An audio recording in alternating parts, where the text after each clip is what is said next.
Hi, and thank you for the invitation to speak here. It's a pleasure to be here, and I'm excited by the opportunity to share some new, exciting scientific insights from the metabolomic biomarker data in the UK Biobank. In my talk today, I will tell how this metabolic biomarker profiling can enrich the UK Biobank collection of data, and I will show how we can use this metabolic biomarker data to inform on future disease risk in order to enable targeted prevention efforts for the right individuals. These biomarkers have traditionally been linked with cardiometabolic diseases like heart disease and diabetes, but today I will show how new results from the UK Biobank show that these biomarkers can actually be relevant for many other diseases as well.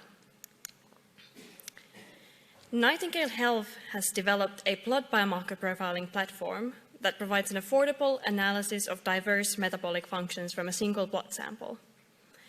The platform is based on a technology called nuclear magnetic resonance, or NMR in short, which allows a standardized assessment of multiple metabolic functions from a single blood sample. The panel includes routinely used clinical measures like cholesterols and triglycerides and glucose, but also more emerging biomarkers like fatty acids reflecting dietary intake, small molecules like amino acids, and inflammatory biomarkers. In addition, we have diagnostic approvals in Europe for 39 of the biomarkers in the panel, meaning that the measurements are really of clinical grade and can be used to track individuals up over time. We are profiling the entire UK Biobank collection of blood samples, and this is the largest metabolomic screening initiative ever carried out, with sample size over 10-fold larger than some of the existing largest metabolomic studies. The data is being released in 3 phases.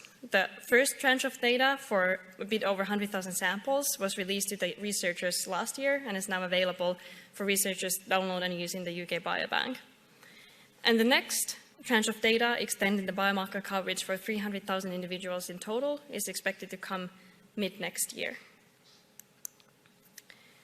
There are many exciting new scientific opportunities for using this data, and I'm here highlighting only a few examples of research areas and recent studies coming out from the first release of the data. One interesting opportunity is to combine this biomarker data with the other layers of data available in the UK Biobank and use it, for instance, in combination with the genomic data to study the causal role of these biomarkers for future disease onset using Mendelian randomization techniques.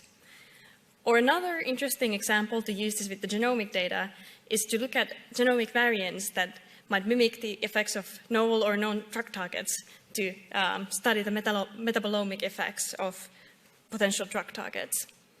My main research interest is on risk prediction, and the results that I will soon show you are in this area. And there was also a very interesting recent study published in Nature Medicine highlighting this type of multi-disease risk prediction results that are very similar to what we have been also working on. To tackle this risk prediction challenge, we have constructed what we call polybiomarker risk scores, or biomarker risk scores, where we train a combination of biomarkers against the disease outcome, resulting in a score that summarizes the effect from multiple different metabolic biomarkers on disease risk, much in a similar way as polygenic risk scores summarize the effect from multiple different genomic variants on disease risk. And these type of multi-biomarker scores often provide much better risk stratification than looking at individual biomarkers alone, since you'll get much more comprehensive coverage of the different aspects of metabolism on disease risk. Here we have picked 8 leading causes of disability-adjusted life years. So these are all diseases that have a significant contribution to the global disease burden. And we have trained this type of multi-biomarker risk scores in the new UK Biobank dataset covering 300,000 individuals. And in these plots, we show the risk of developing each of these 8 diseases by percentage of the biomarker risk score.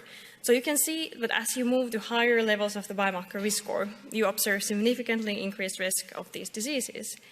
And in particular, individuals in the top 5 to 20% of the risk score are at significantly higher risk than the rest of the population. And what is also interesting to see here is that we don't have strong prediction results only for cardiometabolic diseases like heart disease and diabetes, but these biomarkers are equally strong or even stronger predictors of many other diseases like chronic respiratory diseases like COPD or even mental health outcomes like depression. Given that these biomarker risk scores address a similar question of population risk stratification as polygenic risk scores, we also wanted to study how these biomarker risk scores would perform in relation to polygenic risk scores. And I'm here showing the risk trajectories as individuals are being followed up after 10 years from the blood sampling. And the dark blue curve shows the incidence of these same 8 diseases as you saw on the last slide in the highest decile of the biomarker risk score. And then the red curve shows the same for polygenic risk score. And then the incidence of these diseases in the full population is shown in this gray curve. So what you can see is that these biomarker risk scores provide often much stronger risk stratification than the polygenic risk scores. But what I think is particularly interesting is that these two can provide two very complementary views on health, whereas these polygenic risk scores provide a fixed representation of your risk based on your genome that is fixed for a lifetime. These biomarker risk scores are more dynamic and can reflect the changes happening throughout your life and reflect your lifestyle and the effects from environment. So by combining these two, you can get a very powerful prediction, as you'll be getting both the inherited risk, but also the accumulated lifestyle risk. On the previous slides, you saw a more novel approach to risk prediction by doing it across multiple diseases simultaneously. But you can imagine that this data can also be used in connection with existing guidelines. As I mentioned in the beginning, many of the biomarkers in the Nightingale platform overlap with the routinely used clinical measures.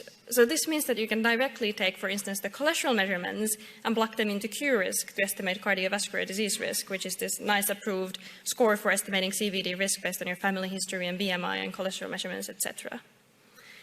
But what is even better is that with the Nightingale panel, you can also incorporate the information from the other metabolic pathways and other metabolic biomarkers and add these additional biomarkers as extra variables in the score. And thereby, you can get an even stronger prediction accuracy. And the additional cost of measuring this Nightingale test is not much higher than running, for instance, a basic lipid panel. To round off, we are quite excited by these new results from the UK Biobank. Many earlier, smaller cohort studies had already shown promising associations of these biomarkers with future disease risk. But it's only now at the scale of this UK Biobank study that we have, first of all, been able to show that this technology is ready to be used on a mass scale, but we can also apply it for this type of multi-disease risk screening. And I think this will open up many exciting future opportunities. And wouldn't it be amazing to get this, for instance, to millions of individuals where you could feed the data back to the individuals to see the kind of real-world impact that this type of risk information could have on population health. Thank you.